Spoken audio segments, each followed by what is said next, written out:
Section 3. Pollution and Extraction. The segment of environmentalist art within the larger history of environmental art has a strong tradition of documentation that depicts, in some instances, landscapes being polluted or, in other instances, the effects of that pollution on specific communities. In the 20th century, an example of the former includes the Documerica project created by the newly formed Environmental Protection Agency in the 1970s that produced more than 20,000 photographs of American pollution, infrastructure, and wilderness. An example of the latter includes W. Eugene Smith's 3-year project in Minamata, Japan, to photograph the effects of mercury poisoning from a local factory. Across both examples, a tradition of art was established using photography as a tool to record and communicate environmental damage. In contemporary art being produced today, a number of artists continue to engage issues of ecology and climate through the dramatization of pollution. Photographer Chris Jordan takes close-up photographs of the plastic waste found in dead, decaying birds in the series Midway. Yao Lu's series New Landscapes depicts mounds of garbage laden with green netting photographed in a manner that initially appears like the landscapes of traditional Chinese scroll paintings, until small details reveal their real content. Perhaps best known among this group of photographers is Edward Burdinsky, who creates colorful images of polluted rivers and the waste produced from industrial mining that have been coined by scholars as a toxic sublime. 24. The term sublime is a concept that has a long history dating back to ancient philosophy, and, in general, refers to an overwhelming sense of awe at. Eugene Smith spent 3 years in Minamata, Japan, photographing the effects of mercury poisoning from a local factory. Credit copyright, Ishikawa Takashi. The magnificence of something that can be felt but not fully understood. When realized in photography, a toxic sublime has an effect of making the extreme appearance of pollution beautiful and almost pleasurable to look at. Each of the artworks discussed in this section takes a different approach to addressing issues of pollution and, in some cases, the extraction of oil, gas, and/or minerals from the earth. In line with recent environmental historians and cultural critics who focus on the structural and severe effects of the entanglement of petroleum with all facets of modern life, the artists in this section approach pollution through projects that invite understanding beyond a single feeling like beauty or awe. They are, instead, multi-layered projects in which multiple activities and perspectives converge. Selected work: Agnes Deans, Wheatfield, A Confrontation, Battery Park Landfill, Downtown Manhattan, with Agnes Deans standing in the field. 1982. Agnes Deans, b. 1931, is a Hungarian-born American artist whose practice is based in New York City. She studied at the New School and Columbia University, beginning her career as a poet before pursuing visual art full-time. Deans, alongside the Harrisons, who will be discussed in the next section, was one of the first artists in the post-war decades to articulate an explicitly ecological direction for art. Deans's work Rice Tree Burial of 1968 is one of the foundational works of contemporary ecological art, described by Deans as a manifesto, meaning, a creative work that sets out an agenda for radical change. The work consisted of 3 components and was carried out in Sullivan County, New York. Agnes Deans added a 4th element to her 3-part artwork. The rice in the title was actual rice that Deans' Rice Tree Burial that involved the precarious act of filming planted in the ground.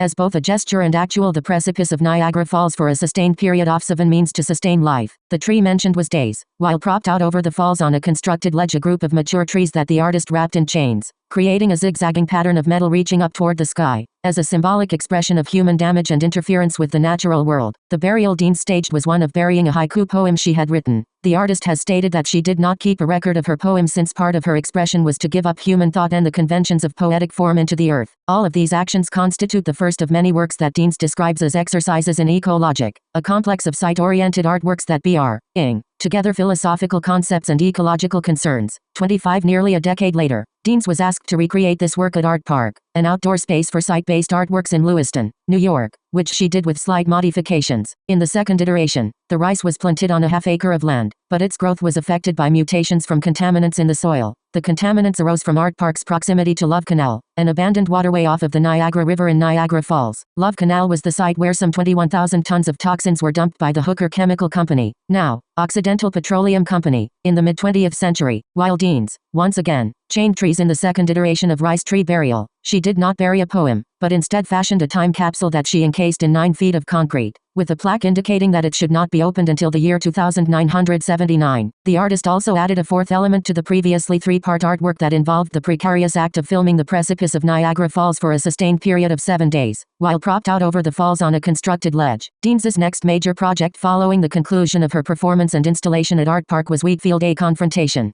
Similar to her preceding artwork, Wheatfield involved multiple steps, but is most widely remembered for its work of largest scale, in which Deans planted and grew 2 acres of wheat in Lower Manhattan. At the time, prior to the 9/11 terrorist attacks, the land was located directly beneath the World Trade Center towers, near Wall Street and in view of the Statue of Liberty. The complexity of the work grows out of its confrontations, as Deans's title suggests, and its contradictions. Some of these arise from the site itself. Rather than using rich agricultural soil that would typically support a field of wheat, Deans planted hers on polluted land, full of debris, land that had been previously used as the Battery Park landfill. After she harvested her crop in August 1982, the land was plowed to build Heen Real Estate. Today, no trace of Deans's work is present on the site. A view of the Battery Park landfill in 1973, with the World Trade Center towers in the background. The landfill area was where Deans planted a wheat field. In a statement dating from 1982, Deans describes the continuation of the artwork beyond the field itself. Planting and harvesting a field of wheat on land worth $4.50 billion created a powerful paradox. Wheatfield was a symbol, a universal concept. It represented food, energy, commerce, world trade, and economics. It referred to mismanagement, waste, world hunger and ecological concerns. It called attention to our misplaced priorities. The harvested grain traveled to 28 cities around the world in an exhibition called the International Art Show for the End of World Hunger, organized by the Minnesota Museum of Art. 1987-90. The seeds were carried away by people who planted them in many parts of the globe. 26. Thus, Wheatfield existed not only as an actual field of wheat, but also as an idea, returning cultivated land to the island of Manhattan, and was dispersed throughout the world in the exhibition that traveled outward from Minnesota and in the seeds that visitors to that exhibition took to their own communities. In addition to the exhibition and the seeds, there are also photographs. Today, students of art history know Wheatfield only through descriptions of the work and documentary images taken of it by Deans. 9 of these photographs are commonly circulated and include shots of the barren landfill prior to planting, images of golden wheat underneath the World Trade Center, views of the wheat being harvested, and an aerial shot of the rectangular patch of earth on which it was planted. While indeed informative and documentary, these photographs also present a kind of jarring confrontation in that they juxtapose different layers of expectation with one another. In the image featured in your art reproductions booklet, we see Deans herself walking through the wheat with a stick. It is the kind of image one would expect in a highly rural environment, and yet, in the background rise multiple skyscrapers. These are similarly playful photographs that make clear that Wheatfield was never intended to be a singular idea. Its very existence represents an unlikely collision of two different ways of imagining human life on the planet, the one in dense, urban construction and the other in open, pastoral farmland. Both ideas are central to imagining the history of land use and pollution in the United States, but they are rarely brought into the same space with one another. In all, many of Deans's photographs of Wheatfield look like manipulated images, where one photograph has been collaged with another, either through printing multiple negatives or cutting printed photographs. One of its many confrontational qualities, however, is that Wheatfield and its images actually existed. Their seeming impossibility is its own powerful seed. Following Wheatfield, Deans went on to create many impactful ecological artworks around the world, and none has been more ambitious than Tree Mountain. Originally conceived in 1982, during the same year Deans made Wheatfield. In Tree Mountain, Deans returned to her interest in time capsules, but instead of burying a conventional time capsule, she began to think of trees, like the seeds of Wheatfield, as their own kind of living time capsule.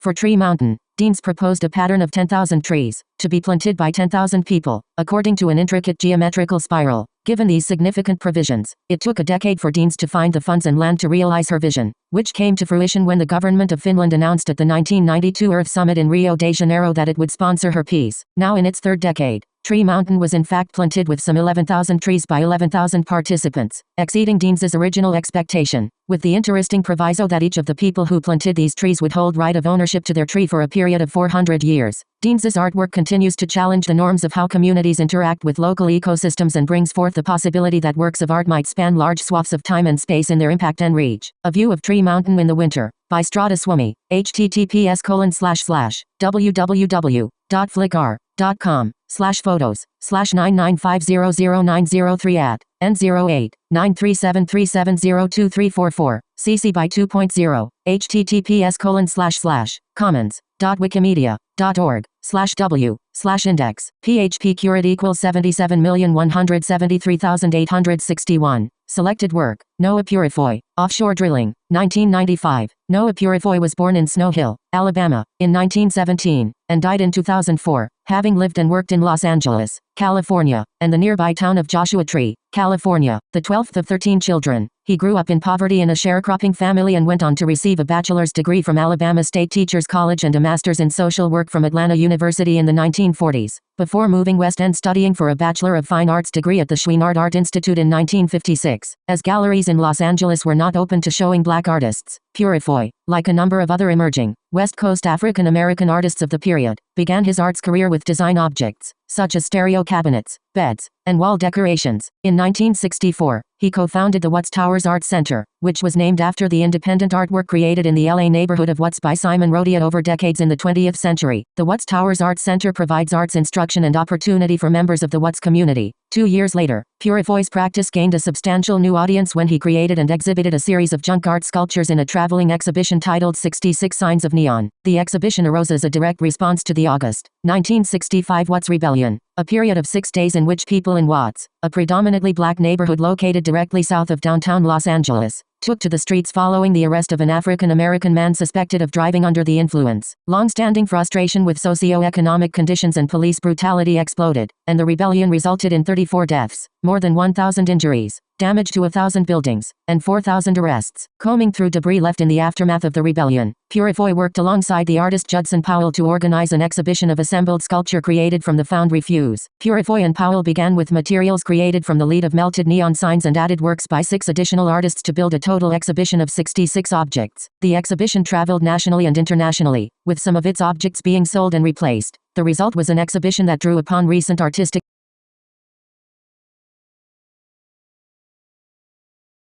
developments in producing sculpture using found materials, while at the same time communicating a social message about racial discrimination and police violence in communities of color. In 1966, Purifoy left his position at the Watts Towers Art Center to teach at California colleges and universities, including UCLA, the University of California, Santa Cruz, and Immaculate Heart College in Los Angeles. Then, in the late 1970s, he transitioned from working as an artist to arts administration as a member of the California Arts Council. His accomplishments during his decade of service on the council include programs such as Artists in Social Institutions, which brought art into California's state prison system. In 1989, he transitioned once again, moving to the town of Joshua Tree in California's Mojave Desert to begin creating outdoor works of art, which he did for the next 15 years, until his death. While Purifoy's earlier junk sculpture for 66 Signs of Neon certainly embodies environmental issues, including the toxicity of building materials, his practice took a more decisive environmental turn with the installation of his new sculptures around his home, creating what is now called the Noah Purifoy Outdoor Desert Art Museum. The museum consists of dozens of site-based sculptures arranged in a loose configuration. Some, like Carousel, are small structures that one can enter and walk around in. Others, like Bowling Ball's Eye, are more conventionally freestanding sculpture. All the works employ found objects, such as bowling balls, cafeteria trays, wire, old tires, televisions and other household appliances, and scrap metal. Speaking in an oral interview, Purifoy connected the availability of such junk, as he called it, to the environmental experience of communities of color. Responding to why such junk appealed to him, he commented, "First, it's accessible. In large cities, junk is not often disposed of in junk piles, so to speak, at garbage dumps. It's exposed out oftentimes in communities that don't care. In Watts it was extremely accessible. Number 2, it relates to poor people. Wherever there are poor people, there's piles of junk. People bring the junk there." 27. When Purifoy decided to move to the Mojave Desert, he did so to consciously commit to living a life of poverty while producing his final body of artwork. While some of the materials he incorporated into his outdoor museum were found in Joshua Tree, others were brought to him from Los Angeles by friends. Offshore drilling. Purifoy's work that is featured in your art reproductions booklet is one of the artworks. Noah Purifoy in front of a photographic installation of the Watts Rebellion, by Harry Drinkwater, at the 66 Signs of Neon exhibition at USC, c. 1966. Photograph courtesy of Harry Drinkwater at the Outdoor Museum. It is composed of a complex tangle of rusted scrap metal that has been bolted and fastened together. This work not only invokes the kind of offshore oil drilling platforms named in its title, but it also draws upon the aesthetic language of modern sculpture, from Russian revolutionaries like Vladimir Tatlin to post-war modernists like Anthony Caro. While decidedly heavy, the work appears to hover in the air atop 4 metal legs, with horizontal appendages that veer off to either side. As an abstract artwork, it does not look like an actual oil drilling rig, even though its suspension in air and industrial materials draw upon the same visual language as that of rigs suspended on the surface of the ocean. Many of those rigs populate the waters off the coast of Southern California, and one, in particular, was the source of intense national coverage following the 1969 oil spill in Santa Barbara, drawing upon the manner in which the Santa Barbara spill and environmentalist activities of the 1960s and 1970s impacted less affluent communities. Purifoy's offshore drilling poses critical questions to its viewer about poverty, oil extraction, and toxicity. For while communities like Joshua Tree or Watts are not immediately affected by oil spills, like wealthy Southern California communities such as Santa Barbara, Noah Purifoy in his workshop, Joshua Tree, early 1990s, they are nonetheless affected indirectly and more systemically over time.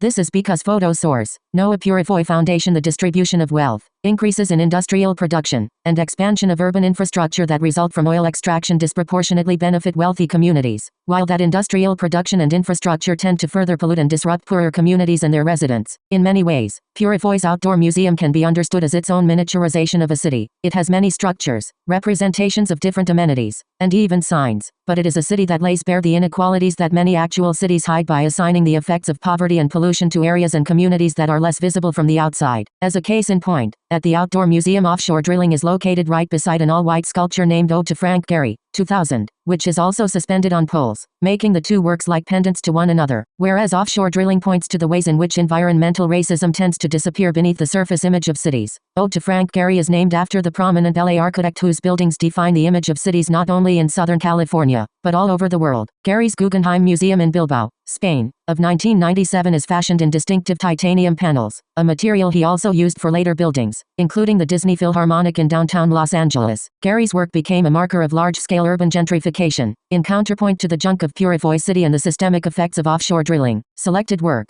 Subankar Banerjee, Caribou Migration I, 2002. Subankar Banerjee was born in Calcutta in 1967 and studied electrical engineering in India before moving to the United States in 1990 to complete master's degrees in physics and computer science at New Mexico State University. Banerjee began a career in science, working first for the Los Alamos National Laboratory and then for the Boeing Company. While living in New Mexico, he joined the Sierra Club and began hiking in the mountains, bringing along a camera and studying photography as a hobby. Then, a major transition turned his career toward the visual arts. As the scholar Phineas Dunaway describes, in the fall of 2000, Banerjee visited Churchill, in northern Manitoba, Canada. Subankar Banerjee lived and worked in the Arctic National to take pictures of polar bears. It was Banerjee Wildlife Refuge, ANWR, in Alaska for 14 months. Recalled, an arresting moment, but I also saw two photographing the environment and its inhabitants, many people, each scrambling for pictures. My entire being became galvanized with the desire to witness polar bears in a wild landscape untrammeled by tourism or industry. 28. In response, Banerjee quit his job at Boeing, cashed out his retirement savings, and traveled to the Arctic National Wildlife Refuge, ANWR, in Alaska, where he would live and work for the next 14 months. Photographing the environment and its inhabitants. The ANWR had been established in 1960 and later doubled in size to comprise nearly 20 million acres. While the vast majority of its inland territory was protected ecologically, a small strip along the Beaufort Sea did not maintain the same level of protection. When oil was discovered in this coastal plain, it triggered a decades-long political battle over whether the land should be environmentally protected or drilled for oil. During the early 2000s, President George W. Bush campaigned on a pro-drilling platform, and, along with fellow advocates, including Alaska Senator Frank Murkowski, attempted to initiate drilling in the ANWR. Proponents of drilling pointed to its potential economic impact, contending that it could create new jobs and lower the price of oil for consumers, and they argued that it could make the U.S. less reliant on foreign oil. However, opponents of drilling expressed concern about the environmental repercussions of drilling in terms of its impact on the ecosystem as well as on indigenous people in the area, and they argued that the U.S. should seek ways to become less, not more, reliant on fossil fuels. During this period, Banerjee published a number of his photographs in the book Arctic National Wildlife Refuge, Seasons of Life and Land, which included texts contributed by environmentalists. The book caught the attention of curators at the Smithsonian National Museum of Natural History, which arranged for an exhibition of Banerjee's Arctic photographs to open in spring 2003. As debate about drilling ANWR ensued on the floor of the U.S. Senate, Senator Barbara Boxer held up a copy of Banerjee's book, citing one of its photographs of a polar bear as evidence of the presence and fragility of life on the refuge. While supporters of drilling in ANWR were focused largely on economic gains, some pro-drilling advocates also made claims that ANWR was an Arctic wilderness and therefore empty and lifeless. To emphasize this point, Alaska Senator Frank Murkowski once compared it to a blank white poster, which he similarly held before his colleagues. 29. Boxer, continuing to show Banerjee's photographs, introduced an amendment to block drilling in ANWR, which passed, narrowly,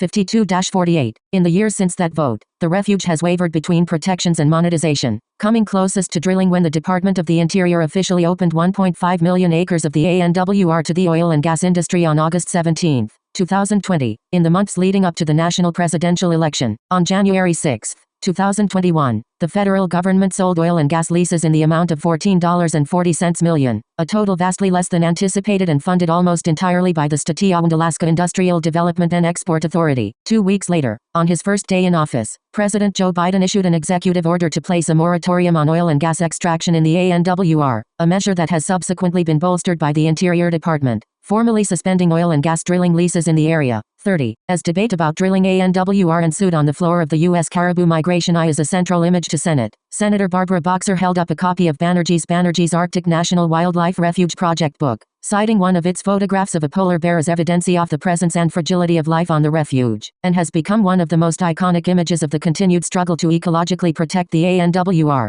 An aerial photograph, like Will Wilson's Church Rockspill evaporation ponds, it depicts a herd of caribou crossing a landscape marked by patches of white snow and bluish-green ice. Formally, the lines created by the herd play against those of the ice and snow, generating a striking, nearly abstract composition, but one that nonetheless reiterates the point that the ANWR is not an empty land but is a fragile ecosystem inhabited by various species. In that sense, the lines generated by the traveling caribou depicted are not only abstract forms, and not only evidence of the caribou's presence in the Arctic, but also show the patterns through which animals move and live within this landscape. In this way, Caribou Migration Eye invites its viewer to see one community of animals, while also imagining the concerns of food and protection that situate one group of caribou's migratory concerns within a larger ecosystem. As writer Phineas Dunaway notes, the Arctic National Wildlife Refuge publication includes further connection between the migration of caribou and the coastal plains that have been the contested site of potential oil drilling. While the caribou depicted in Caribou Migration Eye are not in that area, they in fact are on their way there, as it is the site where they will calve. The text and image suggest the caribou's dependence upon the coastal plain, and imply that radical alteration of the habitat could threaten the survival of a tremendous herd of animals.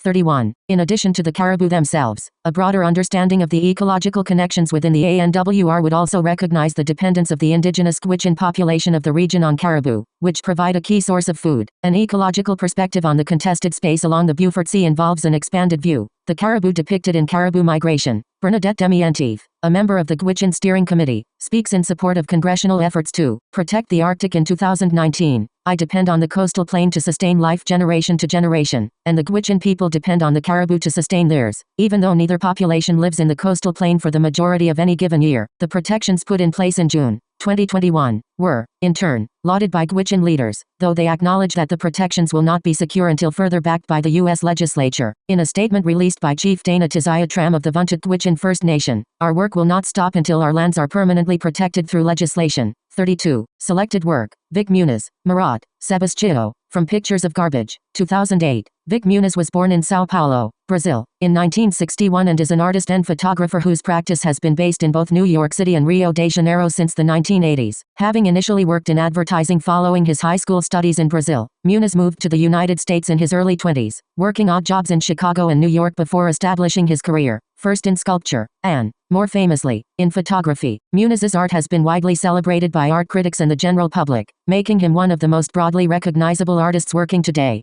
Muniz is best known for recreating famous photographs and works of art using unexpected materials, with Double Mona Lisa, Peanut Butter and Jelly, of 1999. For instance, Muniz first painted replicas of Leonardo da Vinci's iconic painting Mona Lisa, 1503, using only jelly on the left side of the composition and using only peanut butter on the right side. His final work is a photograph made of these side-by-side compositions. As a further art historical reference, Double Mona Lisa is part of a larger series by Muniz titled After Warhol, in this case nodding to the fact that the pop artist Andy Warhol created a silkscreen side-by-side double portrait of the Mona Lisa. In addition to contemporary icons such as Marilyn Monroe and Elvis Presley, Vic Muniz with his Perfect Strangers photographs, a project for MTA on 72nd Street, 2016, by Metropolitan Transportation Authority of the State of New York 72nd Street, Vic Muniz, Perfect Strangers, CC BY 2.0, https://commons, wikimedia.org/w/index.php curate equals 54,281,190. Another of Muniz's replications, Action Photo, after Hans Namath,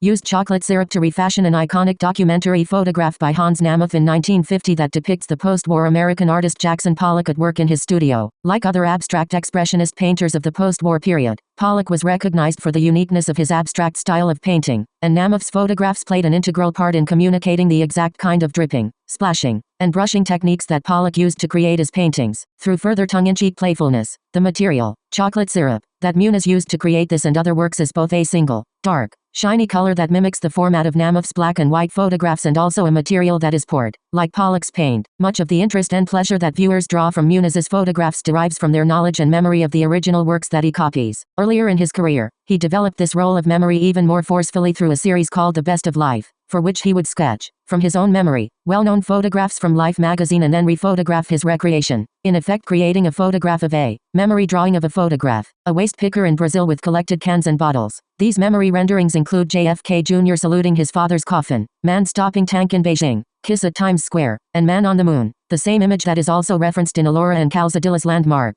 footprints. Full stop. In a 1988 interview, Muniz explained that his drawings often require several attempts before they begin to mimic the original photographs. Once his drawings reach this point, he photographs and prints them with the same halftone screen the original pictures were printed on. People thought they were seeing bad reproductions, but they were convinced by the photographs because they have the same syntax as the real photos. 33 Thus, unlike his later projects using whimsical materials like peanut butter and chocolate syrup, The Best of Life depended on the cultural memory of well-known works of art, while not tipping its hand and immediately giving away Muniz's artifice. They are deceptive works, in both the minor alterations made to the original photographic images from life and in the manner that they disguise the blending of different media, presenting a photographic image, which is, in fact, a photograph of a drawing. The Best of Life is a series that plays a game in order for its viewer to be more reflective about the flood of images that comes across magazine pages and screens on a daily basis, suggesting questions like, who made this image?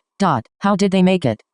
And why should I trust it? Murat Sebastião is a photograph from the series Pictures of Garbage, which brings together a similar kind of critical questioning as his earlier Best of Life series. In 2008, Muniz began a collaboration with garbage pickers in Jardim Gramacho, a large dump near Rio de Janeiro, which involved photographing the pickers in the poses of celebrated artworks and creating fabrications of those photographs using trash from the dump. Muniz's process was documented in Lucy Walker's film Wasteland, which was released widely in 2010. The impoverished garbage pickers, called catadores, are among hundreds of thousands of workers in Brazil who comb through waste to extract saleable materials. According to the New York Times, this informal workforce are the reason Brazil, with only a few municipal recycling programs, manages to reclaim a huge percentage of its trash. 34. Murat Sebastião is another of Muniz's multi-step photographs. It began with an outdoor photograph of Chiado Santos, a man depicted in Wasteland as an organizer among the catadores of Jardim Gramacho. On site one day, Muniz spotted Santos near a bathtub and proposed that he pose in the manner of the French painter Jacques-Louis David's Death of Marat, which is a 1793 painting dramatizing the murder of the French revolutionary leader Jean-Paul Marat in his bath. Muniz's photograph was then used as the basis for creating the same composition on a much larger scale. Collecting waste from the landfill, Muniz assembled garbage on the floor of a nearby building and positioned his camera above the trash to create another photograph that serves as the final artwork,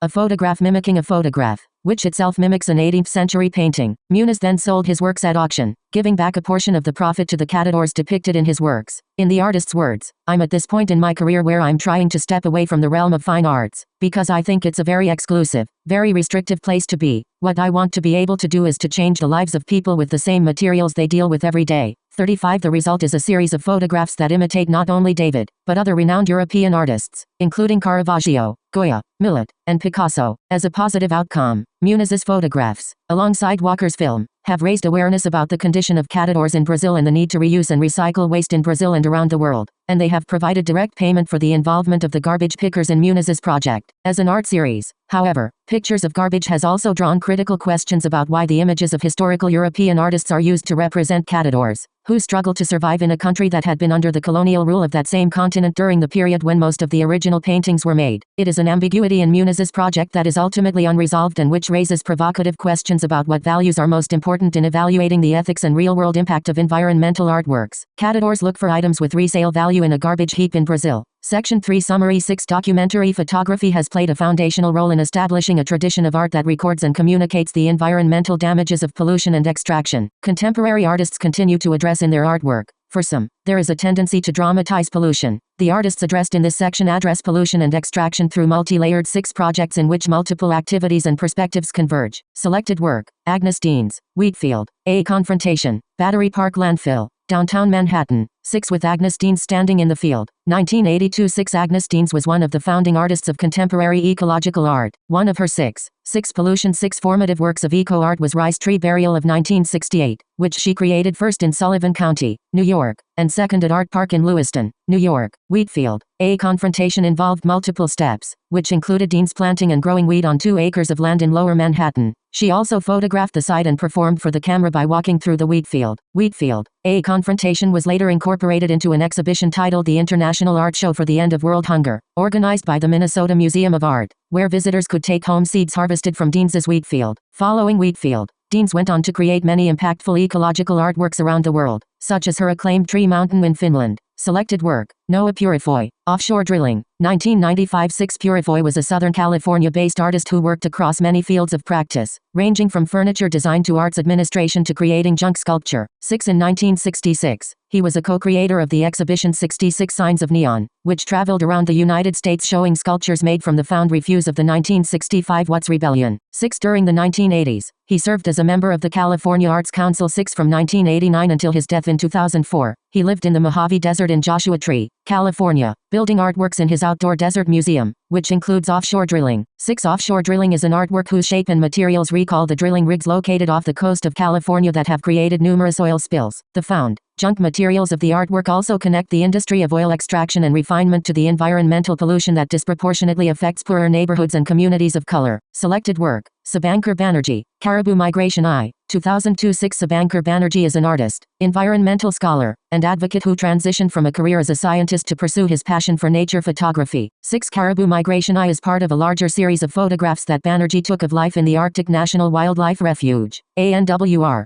6 His photographs of the ANWR became part of a political battle to protect the refuge from oil drilling and were shown on the floor of the U.S. Senate. 6 Caribou Migration I is a photograph that dispels a false myth that the ANWR is empty and lifeless. By showing a herd of caribou moving through the land, it provides poetic evidence of the patterns through which animals live within the Arctic landscape and ecosystem. 6 Recent political developments have provided protections for the ANWR, but the indigenous Gwich'in, who rely on caribou of the ANWR for survival, are still seeking more secure environmental protection of the region. Selected work. Vic Muniz. Marat. Sebastião. From Pictures of Garbage. 2008 6 Vic Muniz is a Brazilian-born, New York-based artist whose photographs have been widely shown and celebrated throughout the world. 6 Muniz recreates famous artworks by other artists using unexpected materials, like peanut butter or chocolate syrup, and then photographs the creation. These photographs are the works that he presents to the public. 6 Much of the interest and pleasure that viewers draw from Muniz's photographs derives from their knowledge and memory of the original works that he copies. It is an expectation that he has played within his series The Best of Life, which used his own drawings of famous photographs that look authentic but in fact have minor differences from the originals. 6 Marat.